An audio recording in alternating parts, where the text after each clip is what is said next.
Okay, hello everybody, welcome. Hope everybody is well. And with people in a lockdown, so there's the concept of a captive audience. But we're going to continue more or less from where we left off yesterday. We're going to backtrack for 1 second to cover an interesting topic which we did not talk about last week. And that is the Jesus weeping over Jerusalem. Now, Jesus weeping over Jerusalem, his actual crying appears only in Luke.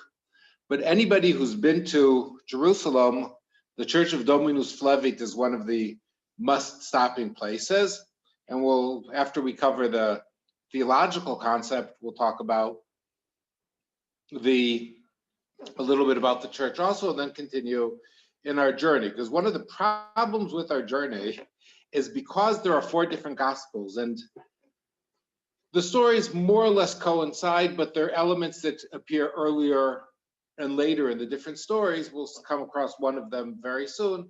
So that's why we sometimes will have to follow one of the, so we're going mainly based on Matthew, but also letting the other gospels have a say. And we read in Luke 19, it says, "And he answered and said unto them, I tell you that if these should hold their peace, the stones would immediately cry out." And we'll talk a bit about stones very soon.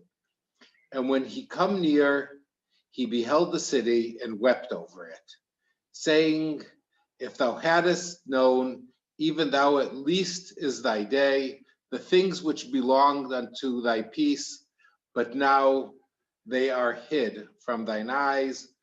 For the day shall come upon thee, and thine enemies shall cast a trench about thee, and compass thee round, and keep thee in on every side, and shall thee even with the ground, and thy children within thee, and they shall not leave in thee one stone upon another," that all the stones will come crashing down. Now, again, he's standing on the Mount of Olives, facing the east and seeing Jerusalem, talking about the future destruction of Jerusalem, because thou knewest not the time of thy visitation. Now, Mark talks about the same thing, and but doesn't talk about Jesus crying, and puts him in a different location. And here he says, "And as he went out of the temple, one of the disciples, saying to him, Master, see what manner of stones and what buildings are here. And Jesus answering said unto him, Seest thou these great buildings? There shall not be left one stone upon another that shall not be thrown down." Now, historians and critics will say, since all the Gospels were written after the destruction of the temple, in other words, the temple in Jerusalem was destroyed in the year 70. The first Gospel, most people will agree, was Mark, was written just after that. So there's a foreshadowing back as a prophecy on what would happen in the future. We continue with Mark. "And as he sat upon the Mount of Olives, over against the temple, Peter, James, and John and Andrew asked him privately, Tell us, when shall these things be? And what shall be the sign when all these things shall be fulfilled?" They don't get an answer. Matthew 24 gives a little element. It says, "And Jesus went out and departed from the temple, and his disciples came to him to shew him the buildings of the temple.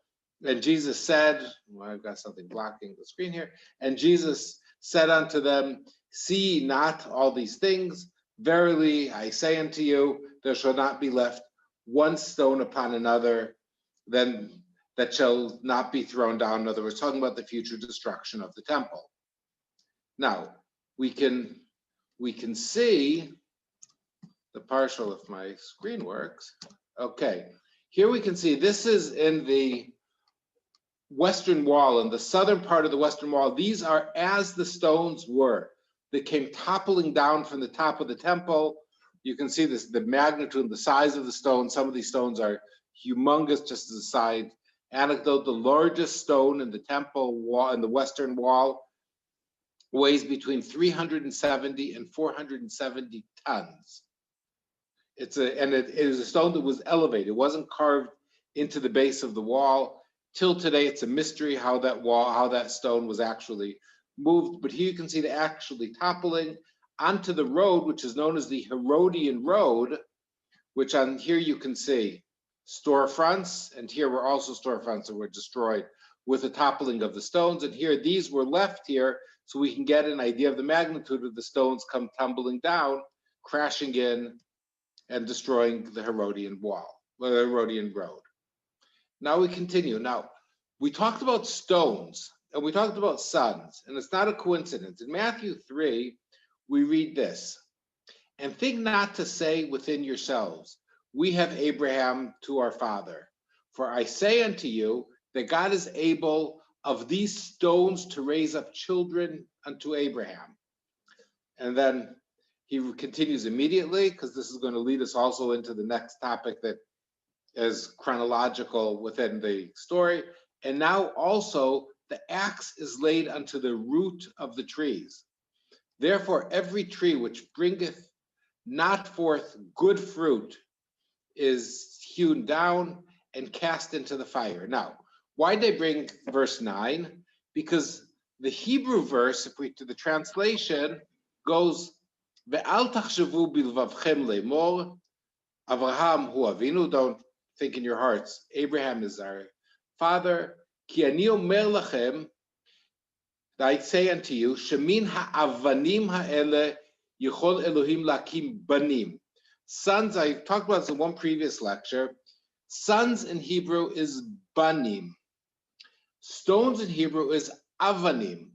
Avanim, banim. Avanim, banim. So when he's speaking about this, the destruction of the stones, you can also hear destruction of sons. And that's why that play on word beyond doubt existed, and the element of the destruction of stones, the element of the destruction of sons, which unfortunately in the translation is totally lost. Now, the Church of Dominus Flevit, which in Latin means our Lord wept, is located in a place which is exactly on level, at least on the height level, with the Temple Mount. And this is the traditional place where Jesus, according to the book of Luke, wept over Jerusalem. The church is a spectacular church, which we could spend a whole lecture just talking about the architectural genius that went into it. It was built by an Italian architect called Antonio Berlucci, who built most of the spectacular churches that you have or will visit in Israel, or have and might visit again. Again, built from the more or less the end of World War I through the mid-60s. That's the time that he worked. He wound up dying from a broken heart when he wasn't given the right to build the Church of the Visitation in Nazareth. And we'll see one of the reasons the Catholic Church decided to punish him. So let's take a look. So we see the church. Now you can see the church is built in the shape of a teardrop, because this is where Jesus wept over Jerusalem. Now, the meaning is our Lord wept. In Luke 13, we read, the same day there came certain of the Pharisees, saying unto him, get thee out and depart hence, for Herod will kill thee. And he said unto them, go ye and tell that fox, behold, I cast out devils, I do cures today and tomorrow, and the third day I shall be perfected. Again, you can already see a hint towards the element of 3 days. Nevertheless, I must walk today and tomorrow and the day following, for I cannot be that of a prophet perish out of Jerusalem. Because Jesus' explanation is he as a prophet. And again, remember, very important to always remember, the term prophet, as it's mentioned in the New Testament, the Hebrew word that he would use was navi, is not somebody foreseeing the future, but somebody who speaks God's word. The word navi in Hebrew comes from the root of niv, which means a word. And a prophet, as is mentioned here, is somebody who speaks the word of God. And then he says, O Jerusalem, Jerusalem, who killest the prophets and stonest, again, them that are sent unto thee, how often would I have gathered thy children. Once again, you see stones and children together, as a hen doth gather her brood under her wings, and ye would not. Now, why did I bring this church, except the element of Jerusalem killing its prophets? Because one of the most interesting elements, well, we'll continue, we'll finish the verse, then we'll see why I brought this on. Behold, your house is left unto you desolate. Again, once again, talking about the temple. And verily I say to you, and again, whenever it says verily, the word that Jesus would have used is amen. Amen, as you would say. Amen means believe in what I'm saying. Ye shall not see me until the time cometh when ye shall say, blessed is the cometh in the name of the Lord, Baruch haba b'shem Hashem. Surprisingly enough, in Luke 19, where we just were, and when he was cometh nigh, even now at the descent of the Mount of Olives, the whole multitude and disciples began to rejoice and praise God with a loud voice and the mighty works that they had seen, saying, blessed the cometh in the name of the Lord. So you see the closing of that story, Jerusalem, prophets can only die in Jerusalem, and fulfillment of what he had said before. And that is why in the church you can see on the altar you have the hen gathering in its young chicks. Unfortunately, many times you go there and you will hear tour guides tell you that that is the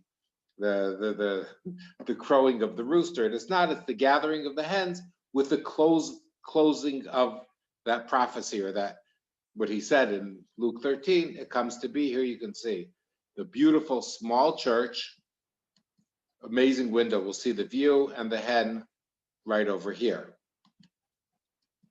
Here you can see the phenomenal window that looks directly onto what is today the Dome of the Rock. In those days was the temple, saying he's directly on level with the temple, so that is what he would have seen. Now, if we talked before, he's standing on the Mount of Olives looking into Jerusalem, so he's facing, he's facing the west. I said the east, I was facing the west. Now, the traditional churches must face the east. The altar in Catholic churches almost always will face the east. Well, and Berlucci gave himself the freedom because he wanted the people praying to see what Jesus would have seen when he was talking. He did this in a couple of other places. He did it, any of you who have been to the Mount of the Beatitudes. There it faces the Sea of Galilee, which is down to the south, and in a third case, in the Church of St. Peter in Jaffa, it faces the sea, with Peter being commanded to go out to the nations.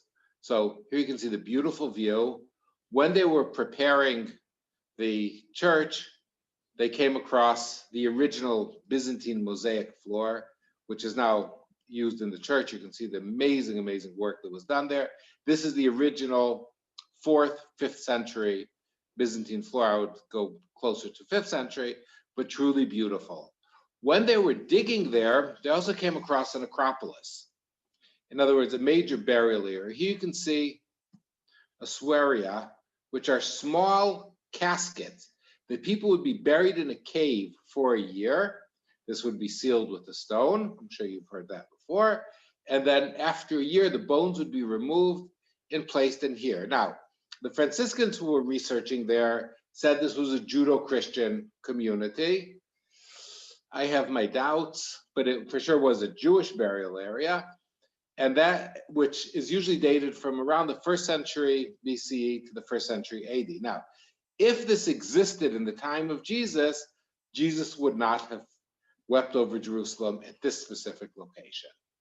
For one simple reason, because if he was entering the temple, he had to enter the temple pure. And entering an area of burial areas, you would become impure and you'd have to purify yourself and wait 3 days. So that's why if this existed in the time of Jesus, it's not exactly the right location, but it's for sure in the right vicinity. And last but not least, you see this little design on the corner. Here you can see the teardrop. Now, this is what it would have looked like in its original. Now, these were tear bottles that in the Roman tradition, when people would weep, they would collect their tears and put them into these bottles, because collecting your tears, now the truth of the matter is that tradition predates the Romans, because King David actually talked about collecting my tears. The story continues, and we have the story of the fig tree. Now, the story of the fig tree is a very problematic story, not just because the sources are slightly different, that the tree died right away, but the idea that Jesus would curse a tree for what? Let's see why he cursed it. And on the morrow, when they were come from Bethany, he was hungry. And seeth the fig tree afar. Now, it's interesting. In other words, this fig tree was growing up in public area, because of course he would not take it. Until today, fig trees in Israel grow everywhere. And seeing a fig tree afar, of having leaves, in other words, it was blossoming, and we're talking about April more or less, if haply he might find anything thereon. And when he came to it, he found nothing but leaves, for the time of figs was not yet. Now here, we know that Mark was not an expert in botany, because fig trees in Israel blossom 3 times. They give fruit 3 times. The first fruit, we'll see what it looked like in just a minute, was in around the time of April. That's why Jesus was right to expect to find some figs directly connected to the branch. Now, if he didn't find figs, it could have been for 2 reasons, if we're leaving the theology aside. One, that it's a male fig tree, because there are male fig trees and there are female fig trees. The male fig trees, the fruit that it does have cannot be eaten, and that's used by a specific type of a wasp that then fertilizes the figs, and that's how they succeed bearing fruit. And Jesus answered and said unto it, no man eat fruit of thee hereafter forever. And his disciples heard it. And in the morning, as they passed by, they saw the fig tree had died from its roots. So according to Mark, he cursed and the fig tree died. Even though some people will read it that it was the next day that it died, which more coincides with the other gospels that we'll be talking about a little bit later. And Peter, calling to remembrance, saith unto him, Master, behold, the fig tree which thou cursed is withered away. And Jesus answering saith unto him, have faith in God, for verily I say to you, again, amen, I say to you, that whoever shall say unto this mountain, be thou removed, and thou cast into the sea, shall not doubt in his heart, but shall believe that those things which he saith shall come to pass, and he shall have whatever he saith. Saith probably means pray, because that's what the other sources talk about. Therefore I say unto you, what things soever ye desire, when ye pray, believe that ye receive them, and ye shall have them. And when ye stand praying, forgive, if ye have aught against any, that your Father also, which is in heaven, may forgive you your trespass. Now, that immediately what jumps to mind is, of course, the Lord's Prayer. Interesting enough, Mark does not have the Lord's Prayer in him. So here we have a segment of the Lord's Prayer being told on the Mount of Olives, which is where Luke tells the Lord's Prayer. So a segment of the Lord's Prayer, that's why many researchers actually believe the Lord's Prayer was taught in many places, maybe here also. Now, the fig tree in Matthew 21, we have a slightly different version, and it tells us this. Now in the morning, as he returned into the city, he hungered. And when he saw a fig tree in the way, he came to it and found nothing thereon, but leaves only, and said unto it, let no fruit grow, and thee henceforward forever. And presently the fig tree withered away. And when the disciples saw it, so here again, according to Matthew, the fig tree died right away. They marveled and say, how soon is the fig tree withered away? Jesus answered and said unto them, verily I say unto you, if ye have faith and doubt not, ye shall not only do this which is done to the fig tree, but also if ye shall say unto this mountain, and remember the mountain, we'll be talking about that a little bit later, be thou removed and be thou cast into the sea, it shall be done. And all things So whatsoever ye shall ask in prayer, believing ye shall receive. In other words, the power of prayer. Luke, we have earlier, Luke tells, there's a later parable about a fig tree, but Luke tells an earlier one. And he says, he spake also this parable, a certain man had a fig tree planted in his vineyard, and he came and sought fruit thereon and found none. Sounds very similar. Then said he unto the dresser of the vineyard, behold, these 3 years I come seeking fruit of this tree, and find none. Cut it down. Why cumbereth it the ground? What good is it doing me? And he answered, said unto him, Lord, let it alone this year also, till I shall dig it up and dung it. And if it bear fruit, well, and if not, then after that thou shalt cut it down. So here we're already getting at this, the theological element is becoming very clear. Now here are some explanations people have given. Now you can see actually the early blossoming, this we're talking about, you still have the flowers, the blossoming of the fig tree in the spring. The major fruit will come in the summer, and then the fall it will bear fruit the third time. So this is where the fruits Jesus was looking for in April. A Jehovah's Witness explanation says this: like this fig tree, the nation of Israel has a deceptive appearance. The people of this nation are in covenant relation with God, and they might outwardly appear to observe the law. However, the nation as a whole has proved to be both lacking faith and barren of good fruitage. They even rejected God's own Son. Hence, he caused the unproductive fig tree to wither. Jesus demonstrates what the end will be for this fruitless, faithless nation. I was borderline anti-Semitic, and we'll talk about that in a minute, but that's the actual official line of the Jehovah's Witnesses. A Presbyterian explanation from the Reformed Theological Seminary in Orlando says this: the fruitless fig tree draws us back to prior points in Jesus' ministry. When God's people were called to produce spiritual fruit, Jesus has pursued the children of God with compassionate seriousness, and the Jewish crowds gathering to celebrate God's past acts of redemption, in other words, coming to celebrate them being redeemed on Passover, have just hailed Jesus as king, while he leads a new exodus of a meaning-laden donkey. So here we already say, so what we're having is the past redemption and the future redemption, and relating to the fruit as spiritual fruit.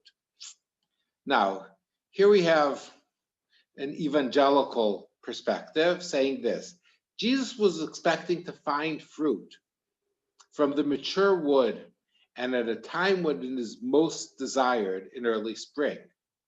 And because it was expected and sent him away hungry, it was a tree holding out promise. But upon further investigation, it was found lacking. It was a fig tree that didn't provide what it was created to provide. Again, hinting towards Israel, which is, there's a clear element, but let's see what fig trees say. First, just an interesting element. In the infancy gospel of Thomas, we read this. Again, this is a gospel that didn't make it into the actual Bible, but it was probably first century gospel. And just an interesting, these are 14th century drawings that accompanied the gospel.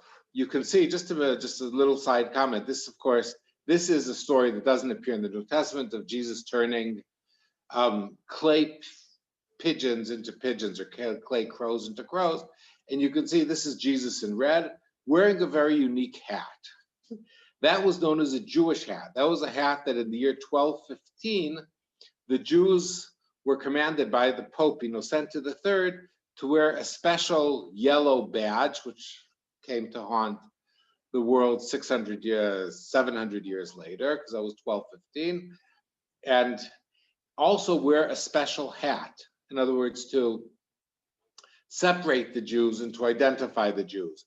With time, that hat became smaller and smaller and smaller, and that is the kippah, the yarmulke, which is the current hat that the head covering Jews wear till today. So here we have a 14th century, which is around 100 years after the actual ruling, or as the edict from the Pope came down. And in the infancy gospel of Thomas, we read this: but the son of Annas, the scribe, was standing there with Joseph, Jesus' father, and he took a branch of a willow and dispersed the waters which Jesus had gathered together. And when Jesus saw what was done, he was wroth and said unto him, O evil, ungodly, and foolish one, what hurt did the pools of the water do thee? Behold, now also thou shalt be withered like a tree, and shall not bear leaves, neither root nor fruit. So the idea of when something is done wrong, in a way, it's cut off. Interesting enough, and we're not going to get into that today, later on, Christianity is seen as a branch that was connected to the root of the Jewish tradition, but that's a different thing. So why the fig tree? Let's go into the Bible. Isaiah says this: come near, ye nations, to hear, and hearken, ye people, let the earth hear, and all that is therein, the world and all things that come forth of it.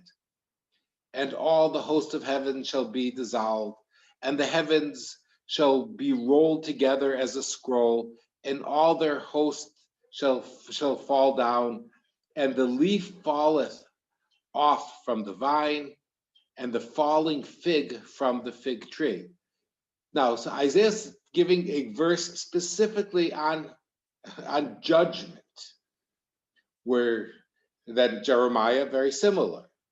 Were they ashamed when they had committed abomination?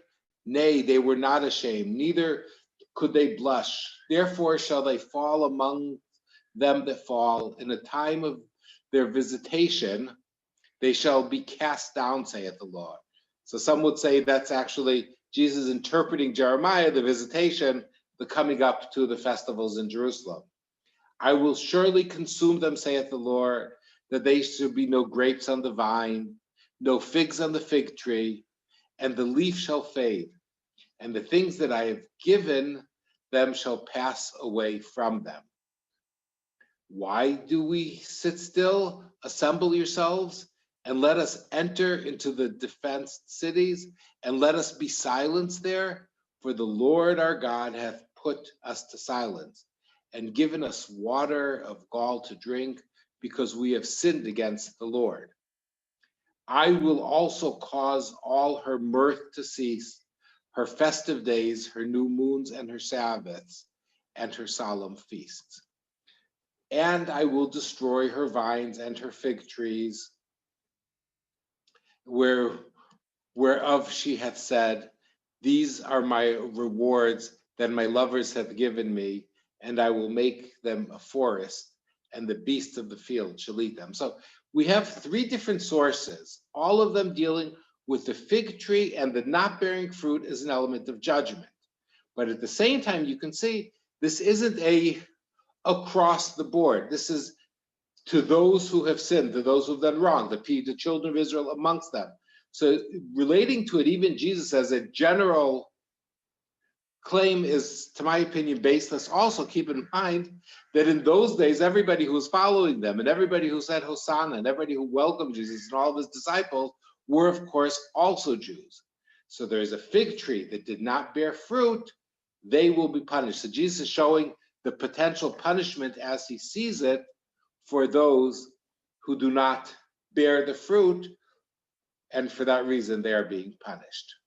Just one thing, and I will visit upon her the days of Baalim, the days that she would worship, talking about the children of Israel who would worship the Baalim, wherein she burned incense to them, and she decked herself with her earrings and her jewels, and she went after her lovers and forgat me, saith the Lord. We go to Matthew, and Jesus said unto them, see not all these things? Verily I say unto you, there shall not be left one stone upon another that has not been thrown down. Now learn a parable of the fig tree. where the continuation of chapter 24, where his branch is not yet tender, and putteth forth leaves, ye know that summer is nigh. So you know that as the summertime is coming, the end of days are coming. So likewise ye, when ye shall see these things, know that it is near, even at the doors. So you interpret it, you see this, you have to understand and learn how to interpret it. Now Jesus is foreseeing his death. We can see a picture of the fence that would separate, that would say from here, no foreigners, no non-Jews can enter. This is actually on the Temple Mount itself. Why are we saying this? Because in John 12, we read, and there were certain Greeks among them that came up to worship at the feast. In other words, Greeks in this case, we talked about in Acts, and we'll mention it in a second, the Hellenists, which were Hellenistic Jews who followed Jesus. In this case, beyond doubt, we're talking about actual Greeks, because many non-Jews would also come up to the temple. They same came therefore to Philip, not coincidental, we'll understand why in a minute, which was of Bethesda of the Galilee, and desired him, saying, Sir, we would see Jesus. And please let us meet Jesus. Jesus did not agree to meet with them. In John 7, we read, Then said Jesus unto them, Yet a little while am I with you, and then I go unto him that has sent me. Ye shall seek me, ye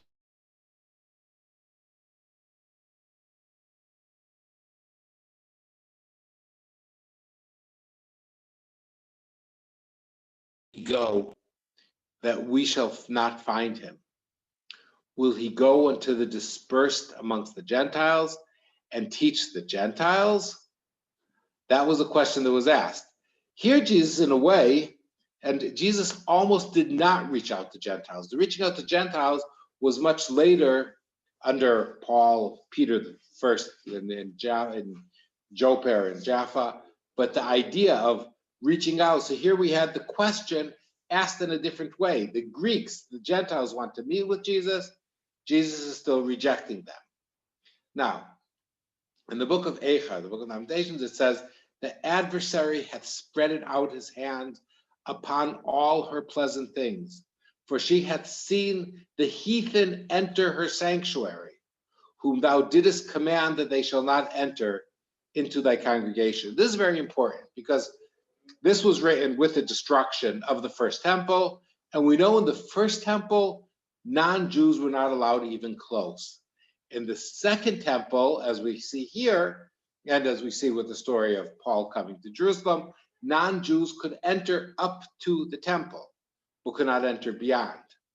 In Acts 6, we read about the Grecians, the Hellenists, and it says in those days when a number of the disciples was multiplied, there arose a murmuring amongst the Grecians, in other words, the Greek speakers against the Hebrews, but these were all part of the Jesus followers.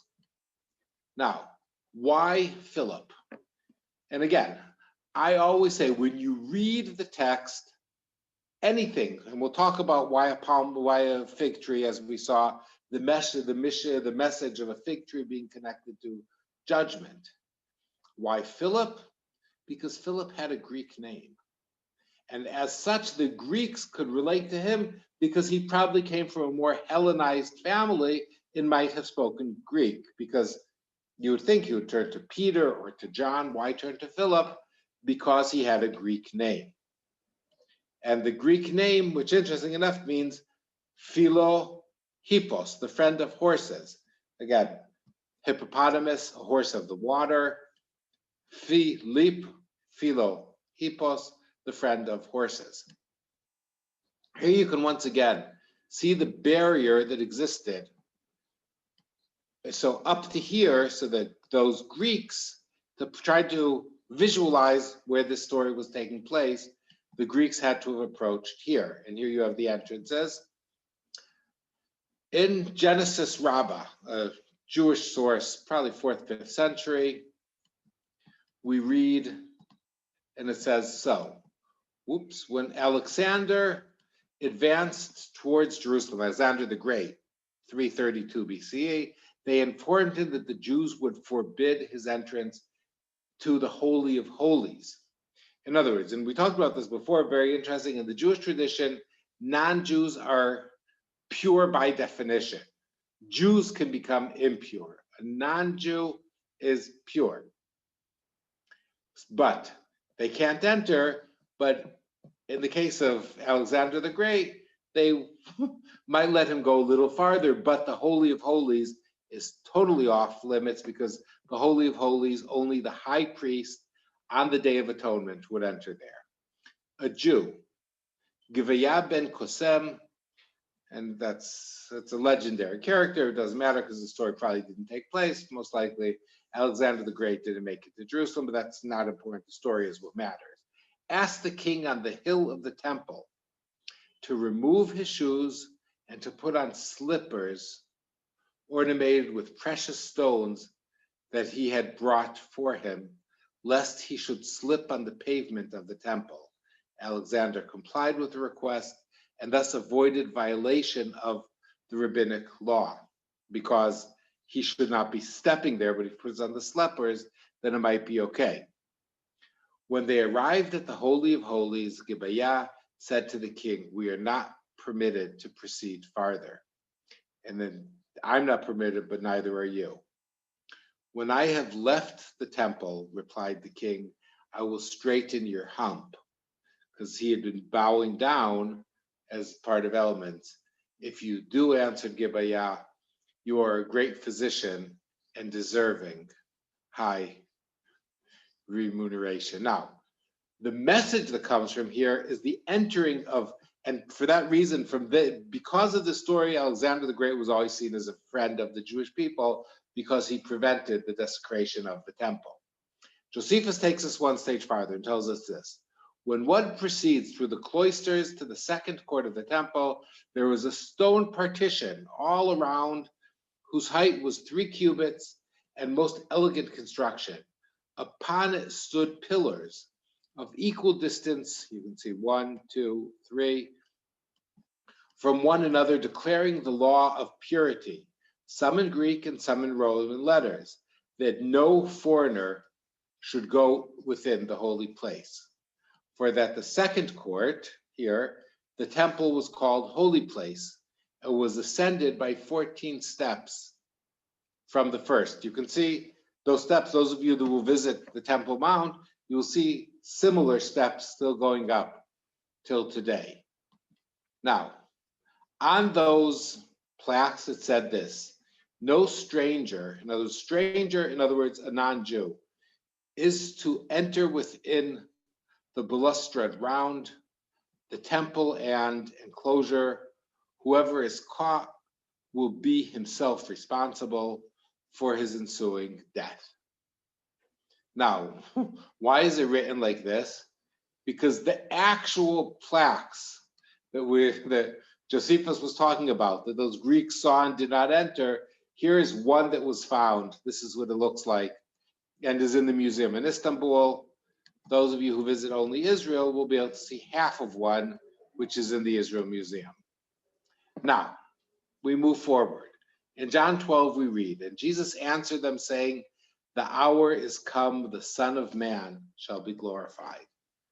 Father, glorify thy name." Then came there a voice from heaven saying, "I have both glorified it and will glorify it again." The people therefore stood by and heard it, said that it thundered. Others said an angel spake to him. But they all heard a loud voice. Jesus answered and said, "This voice came not because of me, but for your sakes." So here we're having the story of already Jesus in a way being declared. And the question many would ask, why didn't more people follow him if they heard this voice? And we're going to quickly learn a Jewish story from the same period, which might give us an answer. And that's the source of authority and the meaning of voices from heaven. Here you can see a traditional oven. Why do we have an oven? The story in the Babylonian Talmud goes like this. And this is known as the Oven of Aknai, the Gemara, in other words, the Talmud, 5th century oral law. What is the relevance of Aknai, a snake in this context? Because why is it called the oven of a snake? Rav Yehuda said that Shmuel said, because when you quote an earlier source, it has more authority. It is characterized in that manner due to the fact that the rabbis surrounded it with their statements like the snake, which often forms a coil when at rest, and deemed it impure. The sages taught. On that day, when they discussed this matter, Rabbi Eliezer, who was a famous, brilliant, troublemaker rabbi, maybe 20 years after Jesus, answered all possible answers in the world to support his opinion. They were having a religious, Jewish legal argument. The argument itself is totally not important. It's the argument itself and what happened that matters. But the rabbis did not accept it. You had an individual versus a large group of people. And even though he gave all the right answers and explained everything, they said no. After failing to convince the rabbis logically, Rabbi Eliezer said to them, if the halakha, the Jewish law, is in accordance with my opinion, this carob tree will provide it. The carob tree was uprooted from its place 100 cubits, and some say 400 cubits. In other words, Rabbi Eliezer said, if what I am saying is correct, this tree will pick itself up and move it. And that's what happened. The rabbi said to him, one does not cite halachic or Jewish legal proof from the carob tree.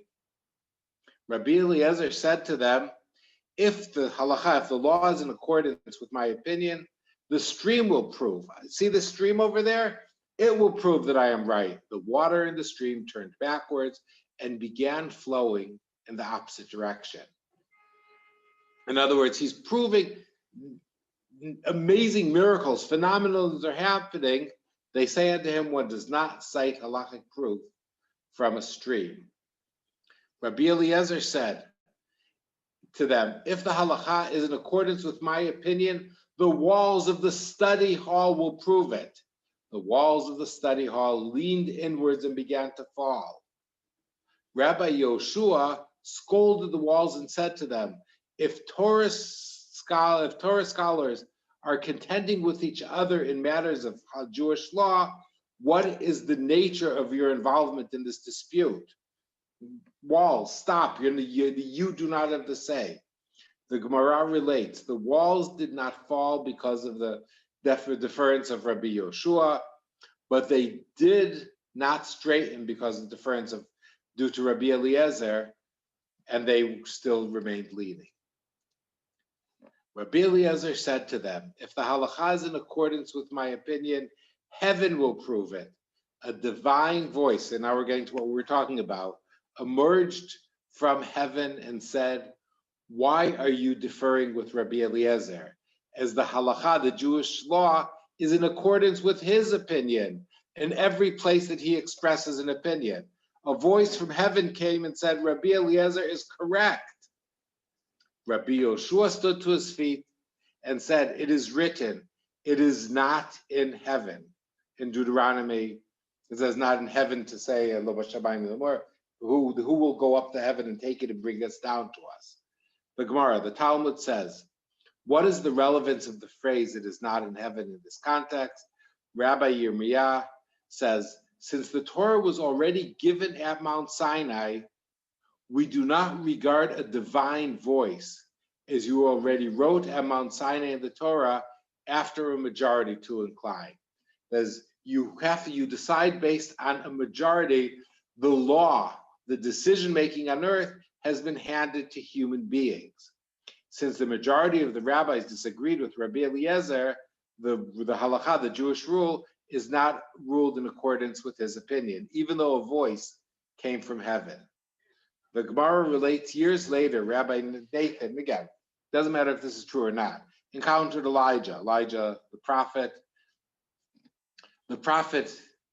and said to him, what did the Holy One, blessed be he, do at that time when the rabbis were not willing to listen to a voice from heaven? When Rabbi Yoshua issued his declaration, Elijah said to him, "The Holy One, blessed be he, smiled and said, 'My children have triumphed over me. My children have triumphed over me.'" But with a smile. In other words, God was, what he wanted very possibly was not accepted, but God was pleased with that. The idea is that in those days, and it's very important to understand, why would they reject a voice from heaven? Because the tradition in those days was that a voice from heaven is not, you don't follow a voice from heaven. So we would miss out on that if, again, this story is a long story, but a wonderful story, problematic in many ways, but very interesting. You follow the inclination, you follow the law of the Torah, you follow arguments that might be decided. A voice from heaven, most of the people there would have said, even if we heard a voice of heaven, that will not convince us. And back to the fig tree. In the morning, because again, as we were talking about Matthew, it immediately changes. The other verses, the next day they come back and see the fig tree has died. Here's an amazing fig tree that actually died, even though this is in Africa.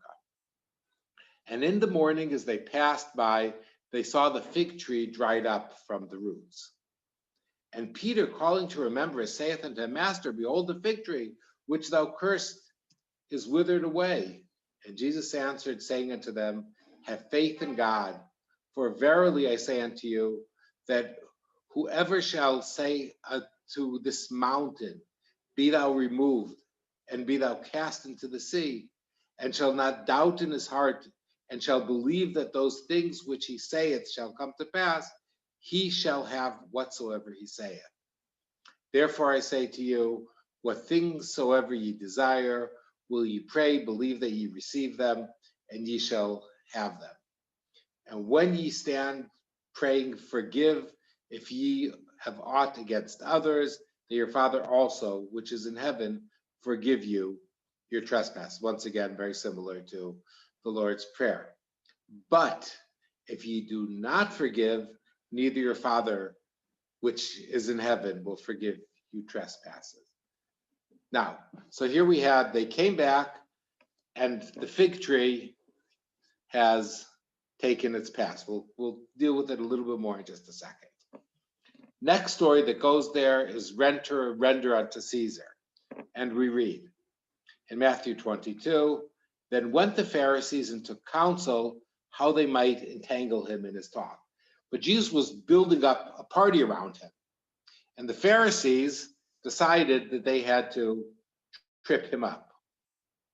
And they sent out unto him their disciples with the Herodians. Now, the Herodians are people who supported the royal family in Rome. They would be seen that they were as bad people, as collaborators with the Herodian Jewish Roman controlled elements, even though in those days, keep in mind, the Romans controlled it. Herod's sons were up north controlling that area, saying, Master, we know that thou art true, and teachest the way of God in truth. Neither carest thou for any man, for thou regardest not the person of men. Tell us, therefore, what thinkest thou? Is it lawful to give tribute unto Caesar or not?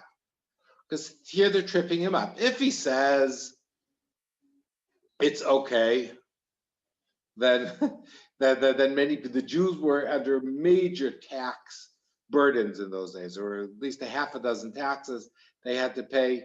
It would turn off the many people who were following him, because most of them were the poor elements that the tax really caused them difficulty. At the same time, if he said that you should not, then he was revolting against the Romans. But Jesus perceived their wickedness and said, why tempt ye me, ye hypocrites? Shew me the tribute money. And they brought unto him a penny. And he saith unto them, now this, the penny is a mistranslation, because the penny later on we talk about the mites, the widow mites. This was not a widow mite, but that's, so it would have the emperor's picture on it. And he saith unto them, who is this image? They say unto him, Caesar's. They saith unto them, render therefore unto Caesar all the things which are Caesar's, and unto God all things that are God's. And that's become a saying that is quoted all the time. And now we're going to see some elements that are missing. When we understand this, you will see things a little bit differently. When they heard these words, they marveled and left him and went away. In Luke 20, we read, and they watched him and sent forth spies, which should feign themselves just men, and they might take hold of his words, so they might deliver him unto the power. So Luke tells a slightly different story, that these were people that the purpose was for him to say no and to hand them over to the Romans. The Gospel of Thomas says this: they showed Jesus a gold coin and said to him, Caesar's agents are exacting taxes from us. Look what they're doing. They're taking our money away. He said to them, and here's the slight difference: give unto Caesar the things that are Caesar's, give unto God the things that are God, and give unto me which is mine. So, of course, Jesus wasn't talking about anything physical, but there's a third corner in the Gospel of Thomas, which very possibly might have been the original, and we'll see the deeper meaning of this in 1 second. Here's an amazing archaeological find, which on it says, you can see the Hebrew letters Kuf, Resh, Bet, and there's a Nun, Korban, which means a sacrifice, because like when we talk about the scapegoat, it had to be marked. A certain animal was chosen and would be marked as a sacrifice. Why do we say that? Josephus tells us a very interesting story, and he tells us this: and these events, he provoked a different kind of upheaval by exhausting the sacred treasure known as the korbanos. In other words, elements that were korban, the sacrifices, money that was kept in the temple to be used for sacrifices, and we're talking about Pilate. He used them for the constructions of an aqueduct which brought water from a distance of 400 stadia. Just a side comment, if any of you come to Jerusalem, half a year from now, you'll actually be able to see remains of the aqueduct that was built by Pilate, and we'll be talking about the location in 2 weeks, because that's the location where Jesus was tried, not the place it's usually pointed to today. They actually found remnants of that actual aqueduct. Expressing indignation at this action, the crowd surrounded the tribunal platform of Pilate when he was in Jerusalem and kept yelling at him. Having anticipated the disturbances, he had mixed his armed soldiers amongst the crowd, disguised in civilian clothes, with orders not to attack with their swords, but to beat the rioters with clubs. Then he gave the prearranged signal for the tribunal platform. Many Jews who were beaten perished from the blows they received, but many others from being trampled by their own people's feet in the ensuing fight. Terror-stricken on the account of the calamity of those who were killed, the crowd became silent. Here we have a story of Pilate taking money as part of a collaboration with the priests in the temple and using money that should have been used for sacrifices, for korbanot, and used it for building elements. We see the same use of the word in Mark chapter 7, but ye say, if a man shall say to his father and mother, it is a korban, this I'm going to use for the sacrifices purpose, that is to say, a gift to the temple, by whatsoever thou mightest be profited by me, he shall be free. So we're not going to go into we talked about this in a previous lecture, but the concept of the korban, of allocating the money, made its way into the New Testament also. And this actual story, most people will overlook it. There were present at the season some that told him of Galileans whose blood Pilate had mingled with their sacrifices. So here, once again, we see the element of the sacrifices in Pilate. So why do we have all of this? Because the story goes that when Jesus says, give unto Caesar what is to Caesar, that makes sense. But give unto God what is to God, there's a much, much deeper meaning there. Because he is attacking the priests because you didn't give unto God what is to God, because you took the money that was for God for the sacrifices and gave it to Pilate. So not only did he turn things around and make things so that, well, you're not going to trick me, he took it one stage farther. He said, and the crowds for sure understood that because many of them had lived through this story.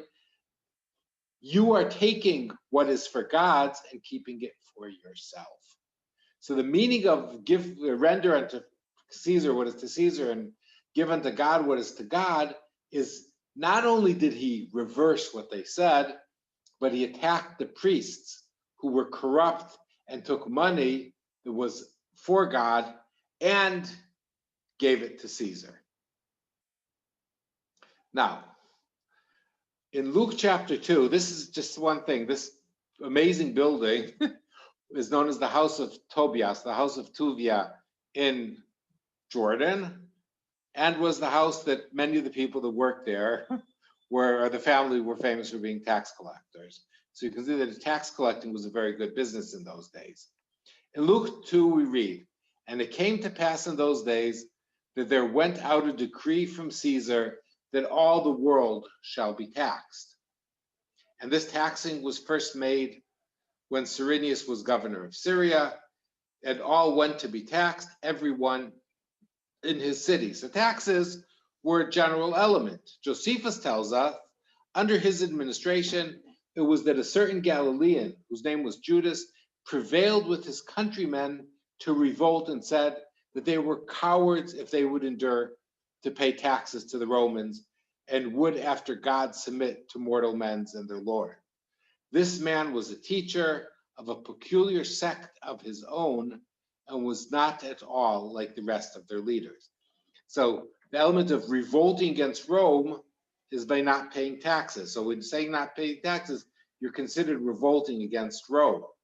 In Matthew chapter 9, it says, and it came to pass, and Jesus sat at meat in the house, behold, many publicans. Now, publicans is tax collectors, as it should. This is the King James Version, and sinners. So tax collection was bad. People who were tax collectors were looked down upon and sat down with them. So Jesus why? Because now we're getting back to the fig tree. There is the possibility, as it was said earlier, that if you water and take care of it, even a tree that doesn't bear fruit, similar to a tax collector, things can reverse. Letter Jesus having dinner. Here you can see the different translation. Many tax collectors and sinners came. The Jewish approach to tax collectors was very interesting. In the Babylonian Talmud, in Sanhedrin, it is taught in the Breita, so we're talking about 3rd century. The sages further added the following to a list of those disqualified from bearing witnesses: the shepherds who shepherd their animals in the fields of others. That's why Jesus would take the fig from his tree, and others of others, and are therefore considered like robbers, and collectors of government taxes, who collected more than the amount. So a tax collector was by definition seen as a thief. And Luke tells us even tax collectors came to be baptized. Teacher, they asked, why should we do? How can you baptize tax collectors? This is down with John the Baptist, baptizing. Don't collect any more than you are required to, John told them. John told them the way that you can be a legitimate person is if you don't steal, or you don't collect more. Jesus and disciples arrived in Capernaum. There the people who collected temple tax came to Peter. They asked him, does your teacher pay the temple tax? And he replied, yes. So Jesus would pay taxes. So Jesus supported paying taxes, but in a limited way. I had to use this picture from the 7 brides for 7 brothers, because we're reaching the Sadducees and the bride and the 7 brothers. And we read, the same day came to him the Sadducees, which say that there is no resurrection, asked him, saying, Master Moses said, if a man die having no children, his brother shall marry his wife, and raise up seed under his brother. Now there were with us 7 brethren, and the first, when he married his wife, deceased, and having no issue, left his wife unto his brother. Likewise the second and the third unto the 7. And last of all the women died also. Therefore, in the resurrection, whose wife shall be of the 7? For they all had her. Now, we have to put this into perspective. Jesus, as the Sadducees, did not believe in an afterlife. And they were trying to show that Jesus' concept of an afterlife was not serious, but asking him a question of Jewish law. And Jesus answered and said unto them, You do err, not knowing the scripture nor the power of God. For in the resurrection there neither marry, nor given in marry, nor are the angels of God in heaven. Now, Jesus, again, we have to read very closely what Jesus says here. One, in the world to come, the marriage doesn't exist. And to quote Woody Allen, who said that if in the afterlife only the soul survives, then he severely overpaid on his wardrobe. But that is in that, and then they bring up the angels, because again, the Sadducees did not believe in angels, so he was trying to attract his crowd to him while pushing away the Sadducees. But as touching the resurrection of the dead, have ye not read that which was spoken unto you by God, saying, I am the God of Abraham, the God of Isaac, and the God of Jacob? God is not the God of the dead, he's the God of the living. So you have to follow God on earth in order to make it into heaven. And when the multitude heard this, now it's not the Sadducees. Sadducees were a small group of priests, we talked about last week, descendants of Tzadok, the high priest. They were astonished by his doctrine. Acts 4, we're told about the Sadducees. And as they spake unto the people, the priests and the captain of the temple, the Sadducees came unto them, being grieved that they taught the people and preached through Jesus the resurrection of the dead. In other words, Jesus would teach the resurrection of the dead. The Sadducees, the people, would oppose that. And Acts tells us very clearly, for the Sadducees say there is no resurrection, neither angel nor spirit, but the Pharisees confessed both. In Deuteronomy 25, we have the actual law that the Sadducees were talking about. If a brethren dwelleth and one of them die and have no children, the wife of the dead shall marry without to a stranger. Her husband's brother shall go in unto her and take her to him to wife and perform the duty of a husband's brother unto her. Until today in Jewish law, there's a way out of this, which is quoted in Deuteronomy 25, if you do not want to fulfill that. And the last thing we're going to talk about today, the greatest commandment. And we read, but when the Pharisees had heard that he had put the Sadducees to silence, they gathered together. Then one of them, which was a lawyer, and this is, again, only Matthew talks about him being a lawyer, and that automatically, from many people's perspective, disqualifies him. But in real meaning means that he was somebody who knew how to argue and claim things, asked him a question, tempting him and saying, Master, which is the greatest commandment in the law? Jesus said unto him, Thou shalt love thy Lord thy God with all thy heart, with all thy soul, and with all thy mind. Interesting enough, mind, because the original commandment is with all thy might. But this is the first and the great commandment.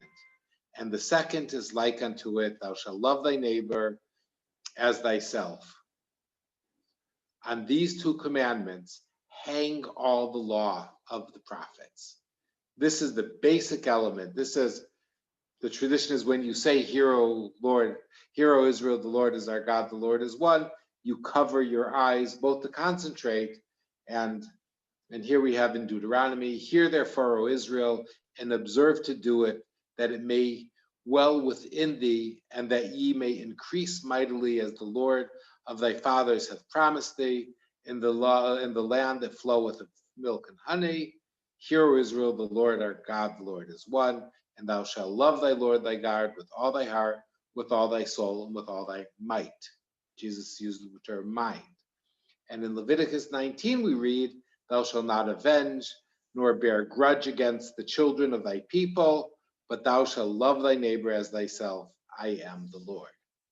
In Romans 13, Paul is quoted saying this, for this thou shalt not commit adultery, thou shalt not kill, thou shalt not steal. We're talking about the 10 commandments. Thou shalt not bear false witness, thou shalt not covet. And if there be any other commandments, it is briefly comprehended in the saying, namely, thou shalt love thy neighbor as thyself. Matthew chapter 7, therefore, all things whatsoever ye would that men should do to you, do ye even so to them, for this is the law of the prophets. Now, love thy brother like thyself is one side, do not do unto others. The golden rule, what is in a way the reversal of the same commandment. Here we see part of a picture of a man standing on one leg, because a very similar element exists. Now, in the book of Tobit, which is a interesting book, which was originally said to be around from the 1st century ACE, when it was found in the Dead Sea Scrolls, we know that it predated Christianity and didn't postdate it. We are told, never do to anyone else that you would not want someone to do to you. So that concept existed already in pre-Jesus times. And Jesus quoting because they asked of the commandments, which in those days until today, the traditions are 613 basic commandments, which is the most important. In the Babylonian Talmud, we're told a wonderful story. There was an incident involving one Gentile who came before Shammai. The two great teachers were Shammai and Hillel. Shammai was much stricter and less welcoming, and said to Shammai, convert me on the condition that you teach me the whole Torah while I'm standing on one foot, which is I would say a slightly not nice approach. I want to stand on one foot, you have to teach me the whole Torah. Shammai pushed him away with the builder's cubit in his hand.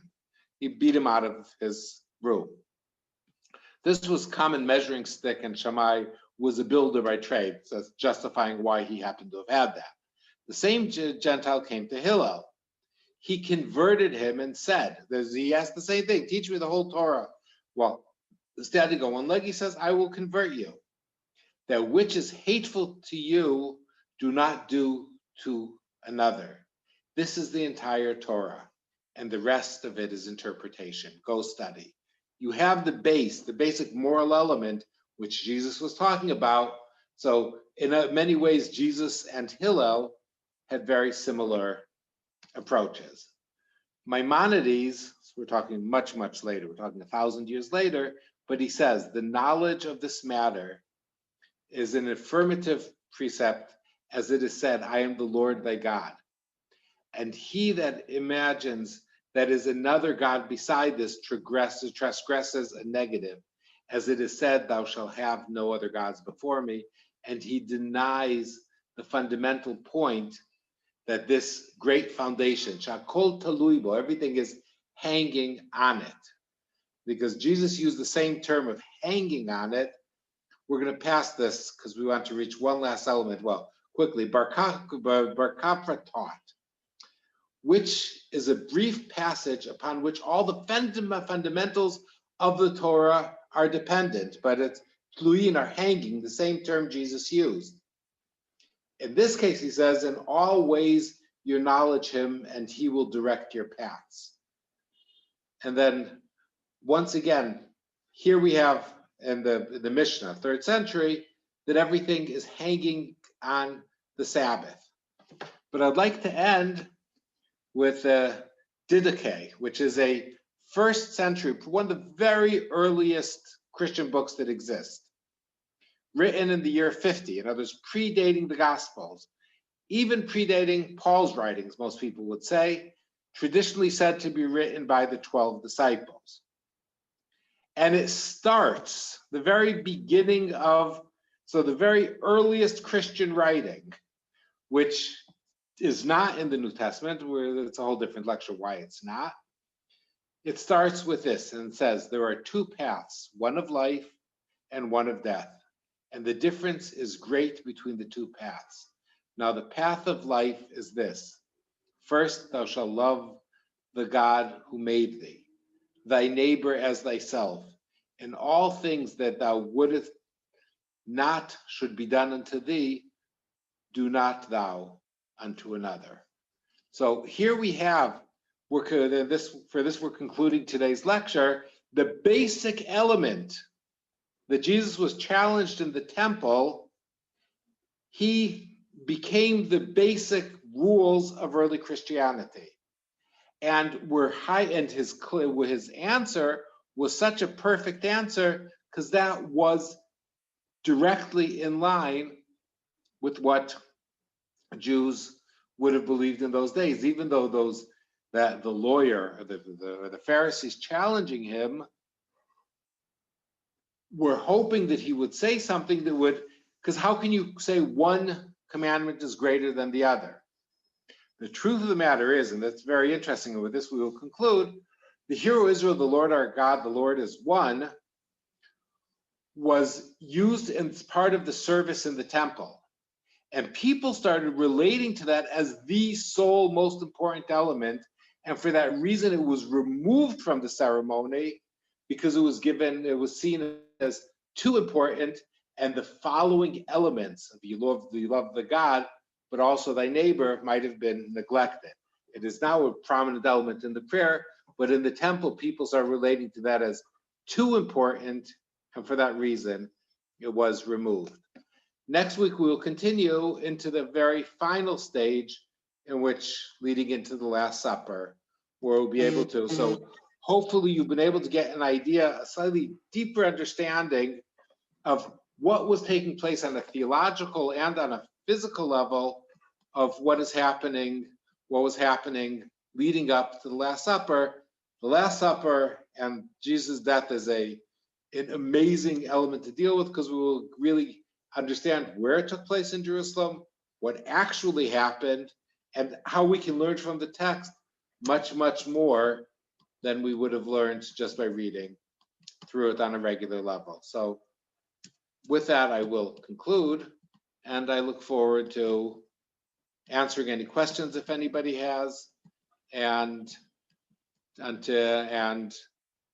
with that, we are finished. And there we go. Okay.